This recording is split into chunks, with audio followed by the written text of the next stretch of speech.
Sahana Vavatu Sahanau Bhunaktu Sahaviryam Karavavahe Tejasvinavaditam Mastu Ma Vidvishavahai.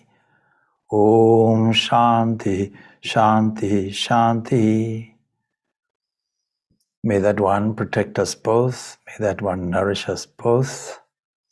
May we work together with great vigor and energy. May our study be full of illumination.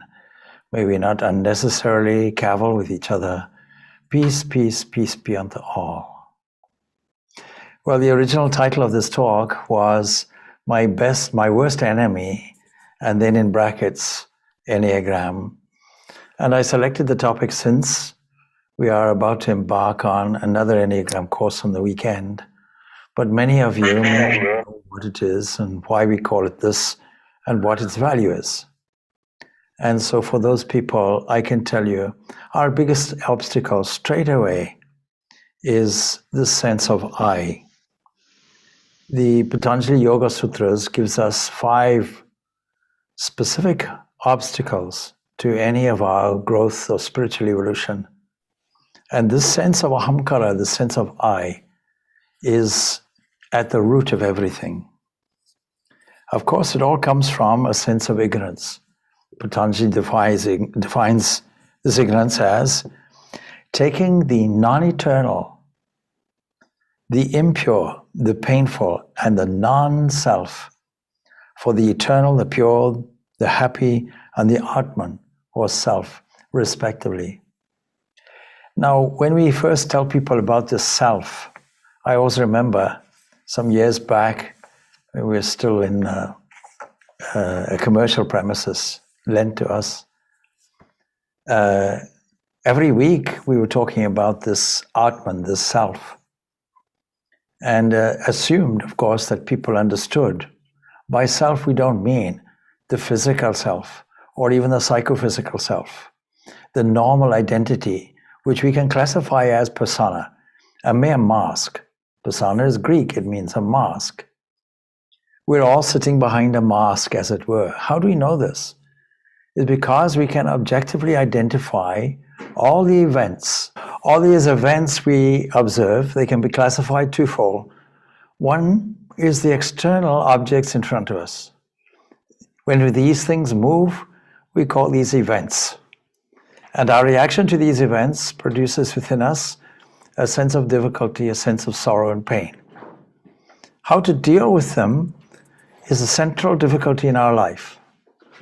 And so we are all seeing these objects through the avenues of the sense organs.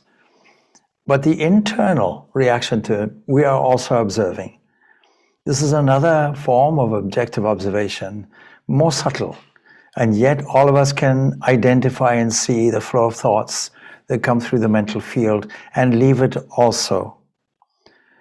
We, curiously enough, take all these events and people and places and objects as non-eternal, and yet we observe their flow.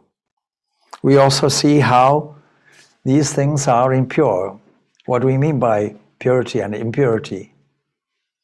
We mean that thing that always changes and that is blemished by ignorance. And this reaction results in a certain level of painfulness. The non-self, this is what forms this kind of category. And we're mistaking this for what is eternal as opposed to time-bound. The thing that is pure, untarnished, that is, nothing affects it, nor does it affect anything else. And it is always happy, it is always blissful. In contrast to that, most people are miserable. If you ask somebody in certain parts of the world, how are you? They say, not too bad. It means, not a disaster, and yet on the other side, things are not perfect. We can all experience happiness from time to time. But at the end of it, we find the effects of these. And if we feel that the effects are not as we would like. If we feel that these are in some way satisfactory, then there's no reason to wish that they be repeated, or to feel that fulfillment is not yet with us. And so this is what is called the Atman, that is some internal entity that acts as a thinker, a knower, a witness, that is not affected, therefore pure, that never changes, and yet it beams its life itself. It beams its existence that we call life. It beams its intelligence or its consciousness that we call intelligence. And it beams its bliss that we call joy. We cannot have a dissociation with this connectivity. If this entity is truly there, existence and consciousness and bliss itself, then there must be a signature of it in the external world. And it can come out as an attitude that is sporting and has a flavor of sense of humor. And a sense of humor is the ultimate antidote to all our difficulties and problems. And then it goes on to say, in terms of the commentary, all the different sorts of impressions have one source, ignorance. We have first to learn what ignorance is. All of us think, I am the body and not the self, the pure, the effulgent, the ever blissful, and that constitutes and is defined as ignorance. We think of man and see man as body.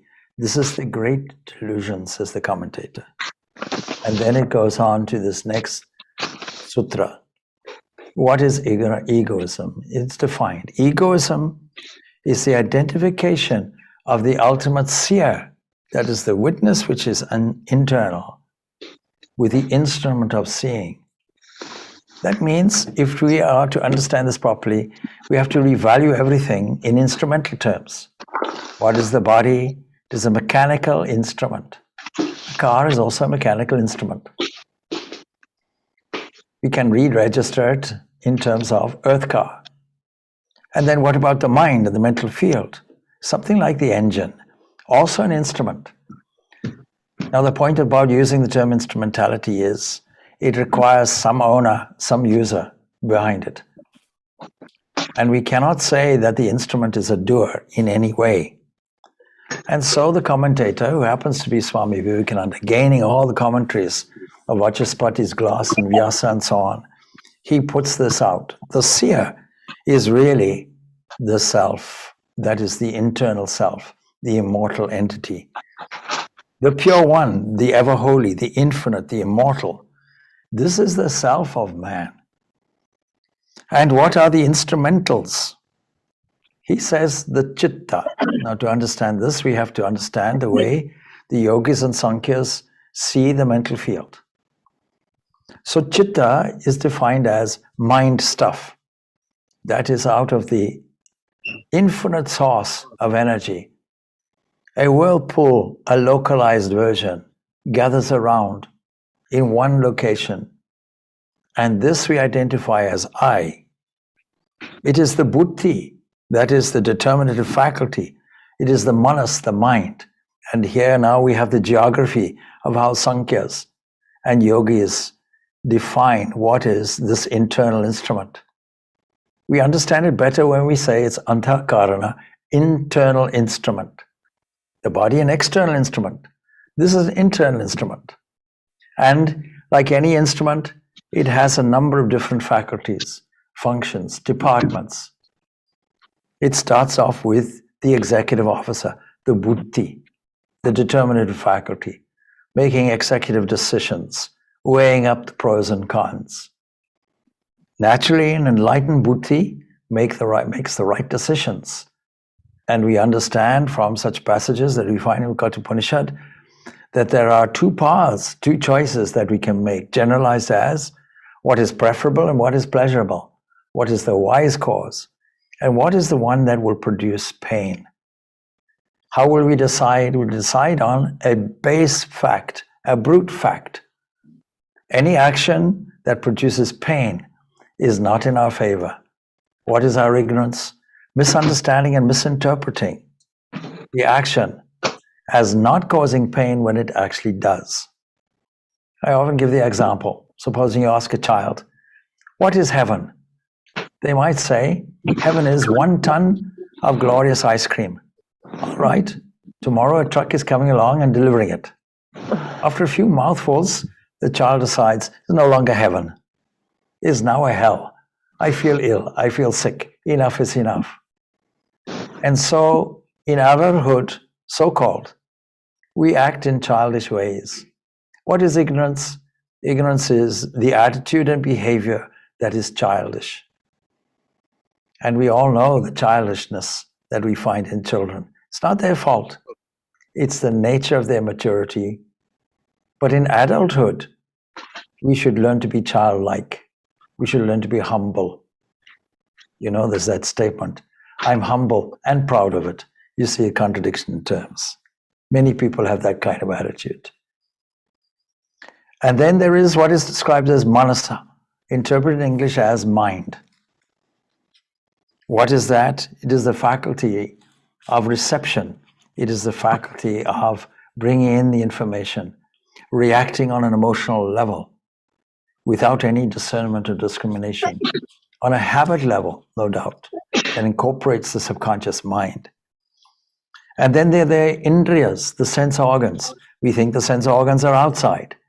No, these are faculties, no doubt, avenues. But the real indriyas are within this internal instrument. These are the instruments for him to see the external world, and the identification of the self with the instruments is what is called ignorance, the ignorance of egoism. We say, I am the mind, I am thought, I am angry, I am happy. A wave of anger comes up, and we see it, then we identify with it. I am angry. We just identified with a passing wave. And then that goes off. How can we be angry and how can we hate? We should identify ourselves with the self that cannot change. If it is unchangeable, how can it be 1 moment happy, 1 moment unhappy? It is formless, infinite, omnipresent. What can change it? It is beyond all law. What can affect it? Nothing in the universe can produce an effect on it. Yet, through ignorance, we identify ourselves with this chitta, this mind stuff, and think we feel pleasure or pain. So this is a wonderful commentary on what constitutes this great, great obstacle, egoism. That is why the title of this talk was Our Greatest Enemy. Now, the curious thing about it is that we think the greatest enemy that we have is our greatest friend. This is part of our delusion. And how does this develop?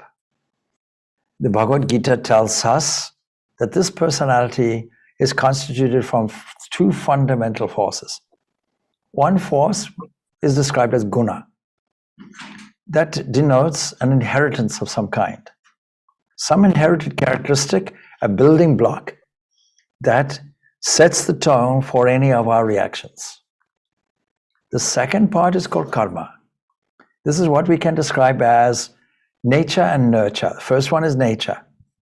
The second one is nurture. And it all comes within the causal framework.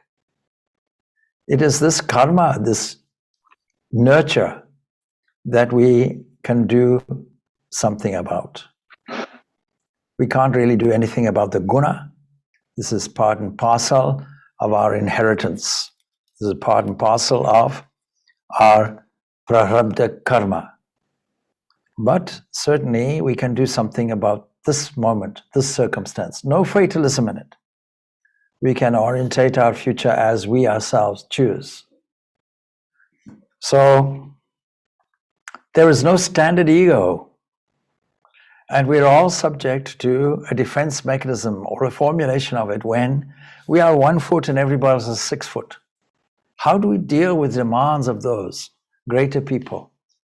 Naturally, the easiest way and the most high impact way a child learns is by example, following an example. You brush the floor with your broom. The small child of 4 or 5 wants their little broom. Always there is an example. The mother and father sit calmly at a shrine, and the child will also voluntarily come and want to sit. The parents argue and shout. What will the child do? Think that this is normal behavior and will also shout. And you must have understood, I will never say this to my children when I have children, not what my parents said to me. And yet we find ourselves echoing exactly what the parents had said, without any discernment or discrimination. So how do we deal with this great, great enemy of ours? This sense of I, this ego. And the Enneagram that is about to happen over the weekend deals with this subject. Maybe just also labor this question of the ego and how it's defined. Maya is nothing but the egotism of the embodied soul, says the 19th century mystic Sri Ramakrishna. What is Maya? Maya is derived from that same root that means to measure. And this whole world is subject to measurement, subject to Euclidean dimension of length and breadth and height, and also to time, a fourth dimension that came out in 1905 from that great genius, Einstein. So what is this Maya? It's a statement of fact, of a paradox. Things are impermanent. They look permanent. We take them to be permanent. There's the story, of course, in the Mahabharata of Yudhishthira, a well-known story, going to the lake to rescue his brothers. The lake possessed by a ghost. The ghost asks a question. If you can't answer the question, I'll turn you to stone. And Yudhishthira was faced with a number of questions, but one question was like this. What is the most paradoxical form of behavior that all humans have? He answers very wisely. The fact or the thought that death happens all around me, to everybody except me. What a strange thing. This is built into our biological nature. This is part of the game, part of the dance. This paradox that we take the fleeting to be permanent, that we take the things that are within space and have limitation as unlimited, that we behave as if we will never die. What a curious way of living. At some point or other, nature gives us an urge. Inbuilt in Mother Nature is pain. Painful events that poke us a little bit and inspire us to look deeper within or to look upward to some illumined entity, a holy person perhaps, or a holy ideal. So it's nothing but egotism of the embodied soul. That is, that self that feels, I am the body, not just I have a body. This egotism, he says, has covered everything like a veil. All troubles come to an end when the ego dies. If by the grace of God a man but once realizes that he is not the doer, if but once he realizes he is not the doer, if he has a military coup against the prophet-actor complex, even once, then he at once becomes Jivan Mukta, that is, a free entity, Jiva. Jiva means a living entity, something that obviously has life. And when we identify it individually, we call this Jiva, where the self has identified itself in an embodied way. We become free. We attain this moksha, as it were. Though living in the body, he is liberated. He has nothing else to fear. What is fear?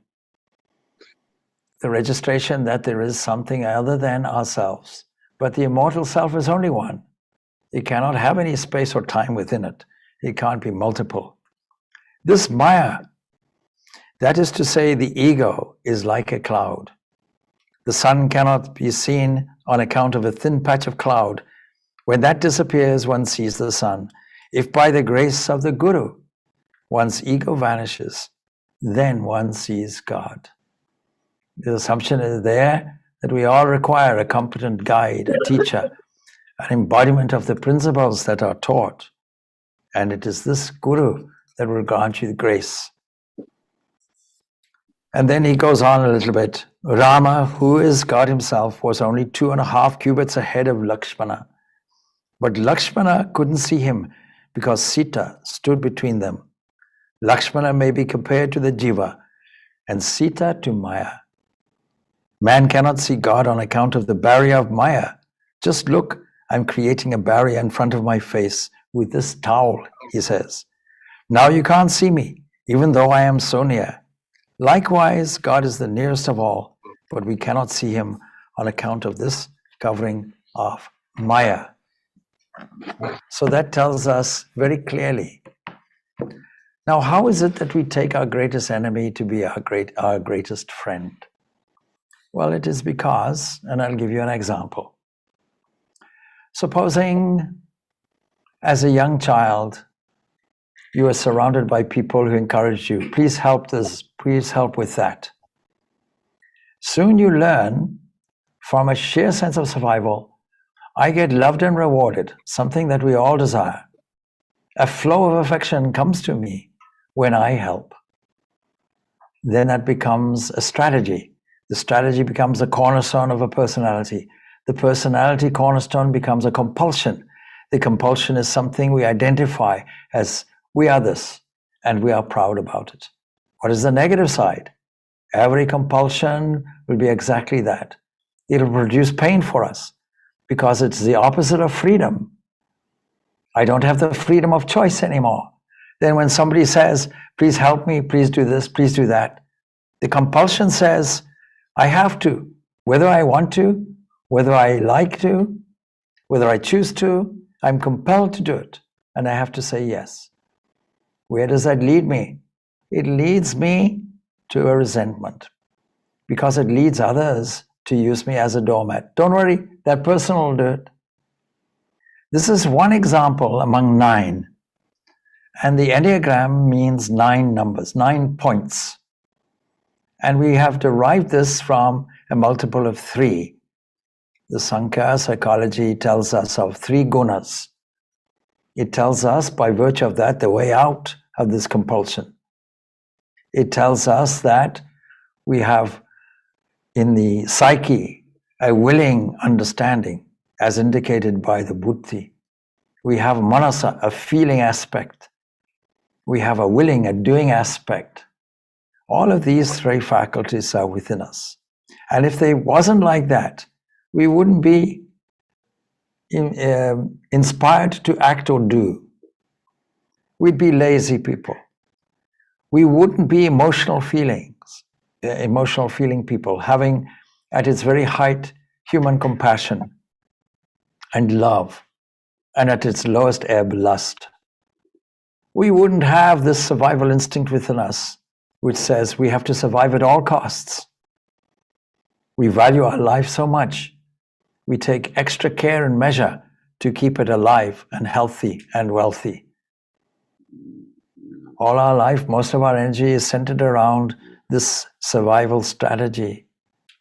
This comes in physiological terms as the gut. The emotional comes symbolically as the heart. And the intellect comes symbolically as the head. And most of this, in most people, is out of balance. So how do we deal with this compulsion? First of all, we have to recognize it. That is why we have 4 days with 2 weeks in between. And the first weekend is, what is this compulsion? Because it is so subtle. And when we understand its subtlety, and we understand that it is not good for us, we have to somehow transform the selfish, the egocentrism that we have into the ego that serves as an open gate for divine grace to flow to others. A selfless attitude. When we say we love somebody, it really is a statement, I love myself. It has nothing to do with the other person. When the other person becomes difficult or awkward, we become antagonistic to that person. Where is the love? The love is all gone. Even in religions we find it. I love my God. If you don't love my God, I hate you. So this is the situation we find ourselves in. Of course, if you feel guilty about this, if it becomes difficult for yourself or for others, then it simply means then that we have to learn to overcome this obstacle very carefully, because it has been carefully crafted. It has been so carefully crafted that it is very difficult to recognize, very difficult to acknowledge, and it acts as the absolute key stumbling block to all our growth and evolution unless we deal with it. We cannot deal with it unless we recognize it. And the system of this workshop over the weekend assists us to do this. It is a self-recognition. When we get an aha moment without any sense of guilt, just stating it as a fact. It is as it is. Having acknowledged it, we can then learn how to deal with it. But everybody has this, and it comes from a psychological original wound. This is Jungian speak or language, because of some unhealed area in our childhood that runs so deep that we avoid it. We sit it in a closet, not addressing it openly. And so when we see it, the blaming goes away because it's not our fault, nor is it the fault of our parents. It is simply as it is. And so to take the challenge up with a sense of fun, because when we see this compulsion, it is worth a good laugh. When we see it for what it is. A very funny kind of behavior, something we cling on to at all costs and don't want to deal with. So how do we root this ego out? Well, we can resort to the Srimad Bhagavad Gita here. 3rd chapter is on Karma Yoga, and the stanzas there from 27 to 32 deal with this question. It begins with Praktihi Kriyamanani Gunaha Karmani Sarvashaha. The gunas of Prakriti perform all action. It is not you that's doing the action, it is nature itself that's doing the action. When I say it's not you fundamentally. It is all these components of the instrumentality that we have just mentioned. Body-mind complex, like a machine. And these gunas are threefold. What does guna mean? Just to remind you, a guna means a rope that binds you fast. Our aim is to free ourselves. The whole aim of mankind is freedom. It comes out as a desire to be free in terms of our gender, freedom of rights, freedom of expression, freedom of speech. All these social urges toward freedom are there within us because we wish to be free. But are we captive slaves? Our Vedanta philosophy says no. It seems like that. You think you're enslaved, but actually you are full and free. You need to find it out. How do we do it? We have to remove the obstacles. The whole of spiritual life, that is the whole of human evolution, that is aimed at this freedom, is to remove all these obstacles one by one by one. It's no good removing them at the surface. We have to dive deep down. And the deepest area is this sense of egoism. So these gunas comprise indolence and laziness in every aspect, lethargy, inertia. This can be applied physically, it can be applied in physics, it can be applied in psychology. No doubt sometimes you feel a little lazy, lack of enthusiasm, and then highly energetic, and all your energy is spent in egocentric activities. You see how egocentric we are? In the night sky, we look up at the stars. That's our expression. Even though all of our scientists going back to the 15th, 16th centuries tell us, no. It is the earth that's rotating around the sun. It is not a geocentric position. It is a solar-centric position. It is a heliocentric position. And yet we stand as if we are fixed and point up into the sky. I often say, why not say down in the sky? It gives you a much better perspective. When you get outside the Earth's atmosphere, where's the up, where's the down? But you see how inherently we hone in on our own geography and our own position within it. With this understanding, I am so-and-so, this is me, these are my relations. I stand here and I struggle against unfair odds in the form of people and places and events. But it is these constituents of nature, the third one being of the nature of purity and illumination, whose characteristic is selflessness. This we have to repeatedly say. We have to promote this all the time, no holiday for it. Every second, every minute, we have to promote it with values of strength and purity and goodness and love and harmony. With the understanding clouded by egoism, man thinks, I am the doer. Karta ham iti manyati, I am the doer. And so there's a wonderful commentary that goes with this. Karma meaning action, from the root kra, to do, to act. It's inherent in nature. And it's constituted of these three gunas, sattva, rajas, and tamas. But there is no action, no karma whatsoever in this Atman, in this self at depth. It is neither affected nor does it affect. It stands there as a pure witness and nor a thinker, omnipresent, omniscient, omnipotent, untouched. Water cannot wet it, and fire cannot burn it, and wind cannot dry it. It is the immortal self. It is your own being. This is put in every single scripture and every single religion of the world. Some emphasize it more than others. But there is no karma in this. The ignorant man is incapable of distinguishing between the action-ridden nature and the actionless self. Therefore, what is the antidote? We have to apply discernment. And the first movement in discernment is to identify what is the nature of this ego. How did it develop so that we can get some understanding of it, very briefly. And then what is it? And why are we so proud of it? And why is it an obstacle? And when we see it, we see the fun in it.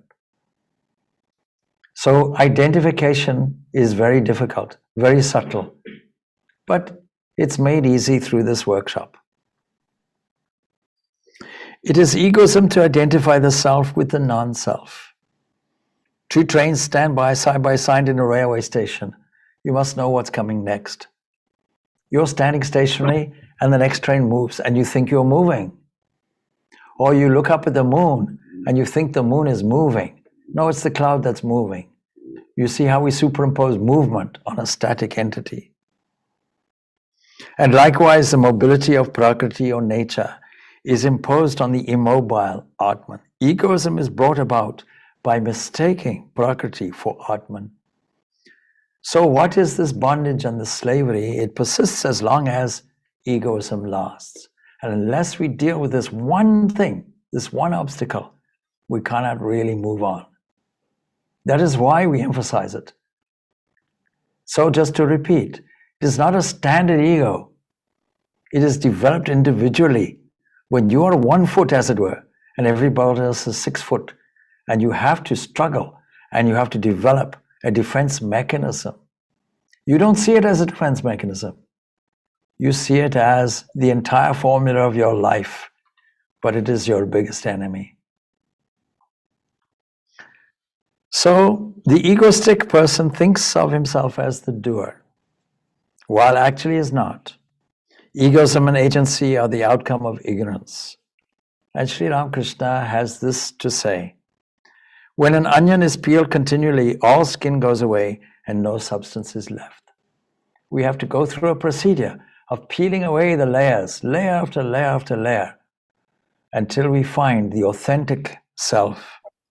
And similarly, on analyzing the ego, it is found to be no entity at all. It dissolves completely. It constitutes a persona, a mask. Now, when we say personality, we're talking of persona, mask, and immediately it implies something that is behind it.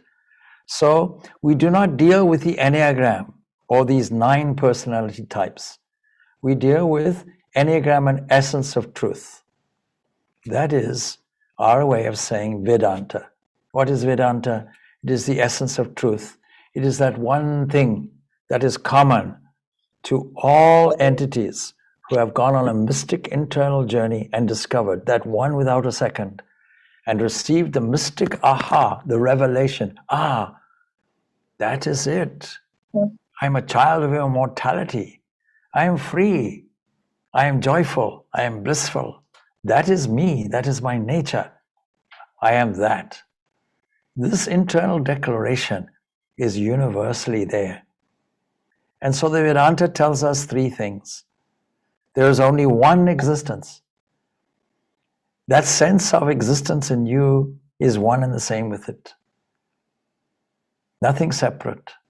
And thirdly, what we see, how we relate to this world that is constituted of mere waves that simply waft off when discovered. All of these things are apparitional. This is called, you see, an apparition. This is this Maya that we have been talking about. These are these wafty, nebulous clouds.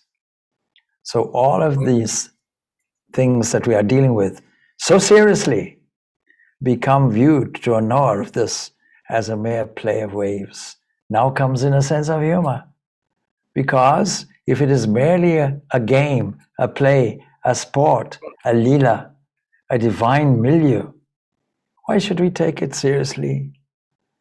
The only reason why we take it seriously is we think we are this individual.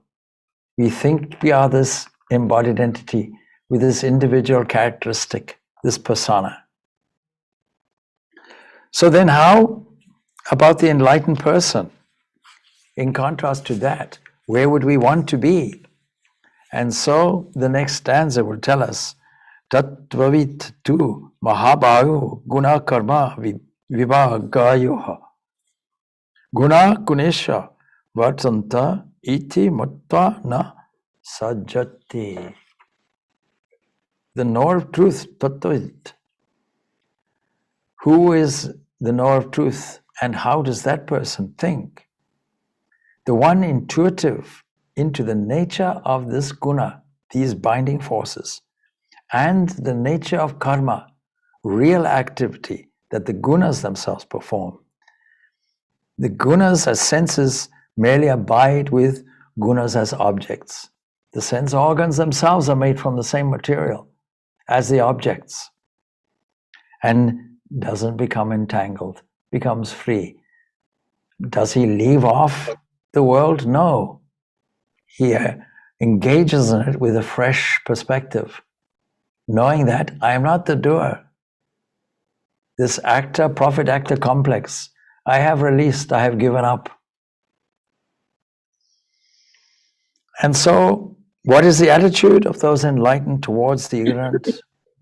Well, those who are deluded by these gunas, they get attached to the functions of these gunas. But the person of perfect knowledge doesn't unsettle these people, doesn't proclaim this truth. Jesus puts it in a rather crude way, you don't cast the pearl before the swine. Now, we can put it in a crude way, but actually, in a funny way, that's what happens. It reminds us of that story. Some say Vishnu, some say Indra. You can take your choice. Some even say Shiva. Let us put Vishnu there. Vishnu comes and intervenes and saves the world. He comes in the form of a boar. We can say a kind of a pig. And then he gets so engrossed in this world that he thinks, I am a pig. I have a pig family. I enjoy rolling around in the mud. I enjoy eating anything indiscriminately and having young piglets around me. And the deities in the heavenly regions say, oh, there's nobody to sustain and protect the world. It has become an unprotected field. Let us remind him of this. And still he says, no, no, no, I'm enjoying myself, rolling around in the mud, being a pig. And they have no choice but to destroy his pig body and release him. And he says, and he looks back and wonders, how did I ever get this misunderstanding? So we are all like this. And we have to somehow release ourselves from it. That means we require a map. We require a compass. And it is not a general one. It is a specific one. So let us have a look briefly at these 9 kinds of characteristics. But what is the way out? Again, surrendering all actions to that source, with thoughts resting on the self, free from hope and selfishness, and cured of mental fever. We engage in all our activities as normal, but with a new, liberating outlook.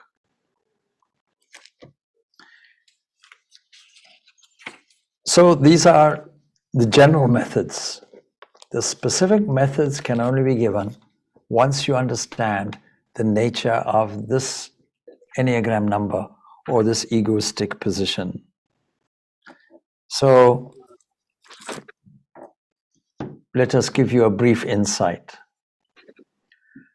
Supposing you are the eldest child in a family, and supposing you have to live up to the ideal and demands of a parent, and setting this ideal so high that it is impossible to live up to this, and therefore results in frustration, then you will tend to avoid anger, and yet anger will be your constant companion because you'll try to push it down all the time.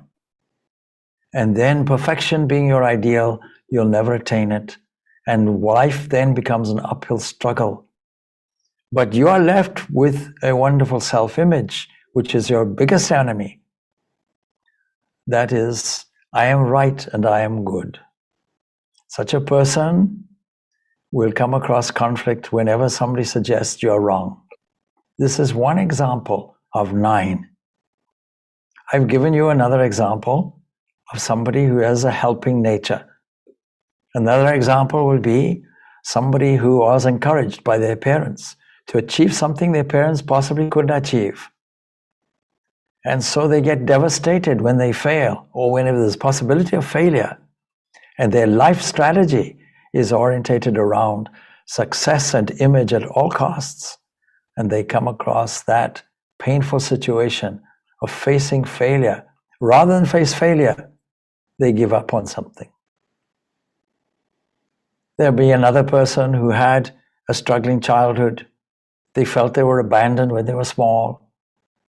And so their lifelong strategy and struggle will be to find some new meaning in life, to go through life looking around every corner. Is this being fulfilled? Is this being fulfilled? Somehow they feel that life is hopeless. Somehow they feel that they don't quite fit, like a square peg in a round hole. And they feel self-conscious and inadequate, in some way special, not like other people, with a lamentation, nobody understands me. Supposing you are surrounded by a lot of noise. Supposing you don't have enough space as a child. Supposing the only resort that you have, the only strategy you have is to withdraw into an inner world of continuous analysis and thinking. This develops into another kind of ego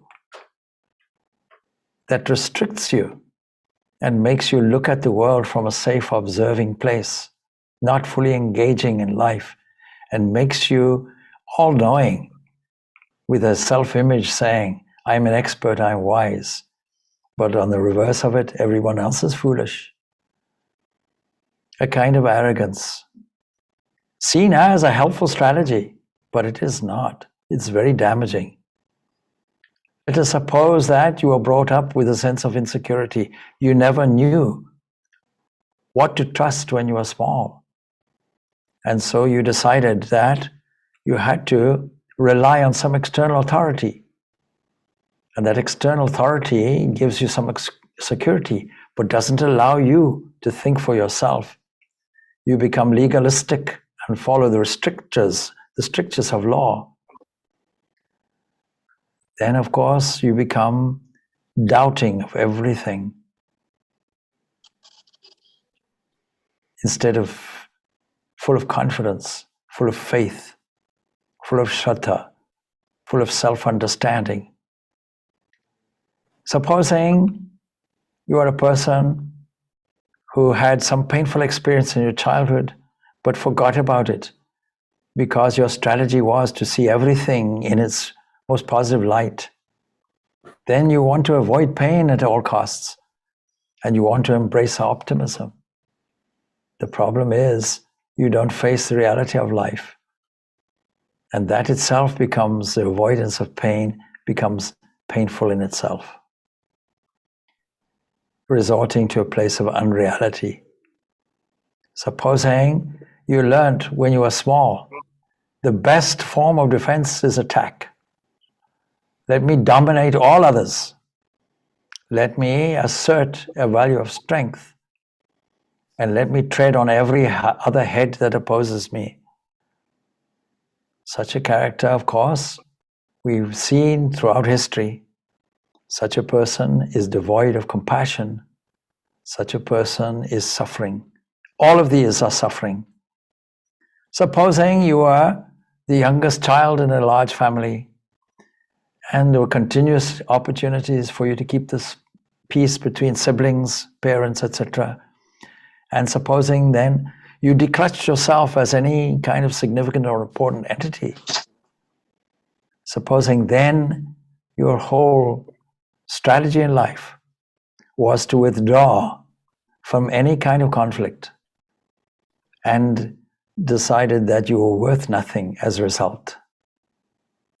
These are 9 personality types with very, very many subvariants. And it is important that people understand, which one am I? And then what will I do with it? Can I observe it? And can I develop it as my friend or see it for what it is, my greatest enemy? So this, in summary, is, as promised, is a little bit of background to what we call this Enneagram and essence of truth. The first weekend dedicated to understanding what is my ego type. Secondly, to understand it is not my friend. I cannot be content. I cannot rest content if I have this egoistic position. It is the source of all my conflicts and all my problems and all my difficulties. And it's not unique to me. Every person has this. Every single person on the planet has to defend themselves and develop a strategy in the face of overwhelming dominant demands. And so then the next part, 2 weeks later, will be, all right, what will we do with it? How can we make it useful? How can we develop the ego as an open channel for divine grace for others? What is my map? What is my way? What is my compass? What is my spiritual direction? This is the most wonderful part of this process. Again, the byproducts are compassion for the other person because we understand the pain everybody's going through. We understand that everybody has to have this kind of strategy at some point. And then how do we overcome it? How do we remove this most stubborn of all obstacles? Second only to this ignorance and a product of this ignorance.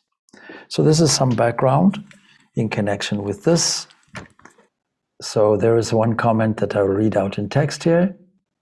We live in a society where all languages and self starts with I. Is there any other word possible to use that wouldn't be I? Yes. So this 19th century mystic, Sri Ramakrishna, was allergic to this I and always referred to himself as that. Yeah?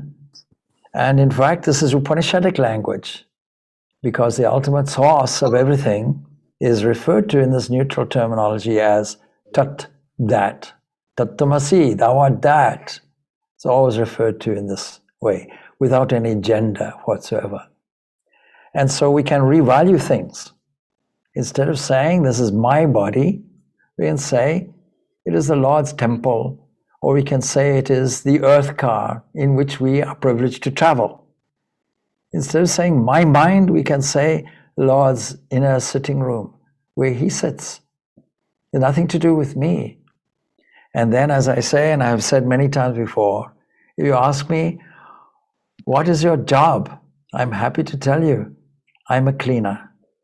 I clean the body outside. I clean the temple or the building or structure, the divine structure outside. I clean it inside through kriyas and yoga exercise and diet. And I clean the mind through prayer and meditation. As I is ego, are then relationships wrong? Well, it depends what you mean by relationships. There are good relationships and bad relationships. But you see, all relationships that are egoistically based will be intrinsically selfish. There'll be no love in it. It is really only love. If you say, I love you, it means I love myself. And I love you as a component that supports this self-love. We have to get out of that. We have to have a generosity of spirit that has universal love everywhere. This is very difficult and not at all common. Where somebody says, I have a love beyond the genetic love. It's very easy for a dog to love its own. It's very easy for any animal to love its own genetic offspring. But to have this universal love for all beings, and that spontaneously comes when we get this internal connection with the internal divine self. So I think that is, these are answers to your questions. Whether you like the answers or not is a different matter, but there it is. All right, so we finish off with that. Om Shanti, Shanti, Shanti. Peace, peace, peace be unto all.